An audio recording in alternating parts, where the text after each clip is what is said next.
सुन्नुहोस् है आमा बुबा दाजु भाइ दिदी बहिनी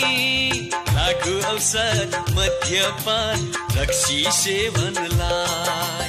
लुकाएर नराख्नु है धेरै समयलाई ढिला गर्दा जीवनलाई अकालमै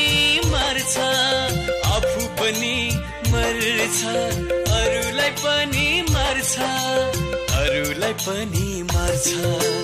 यस्तो चीज खाएर कोही ठुलो हुन्न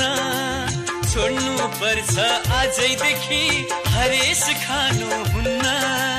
उपचारले निको हुन्छ डराउनु चाहिँ हुन्न लागु औषध रक्सी सेवन उपचारको एउटै नाम नमस्ते उपकार नेपाल सुधार केन्द्र काठमाडौँ नेपाल मोबाइल नम्बर 9841 9723 19 9841 9723 19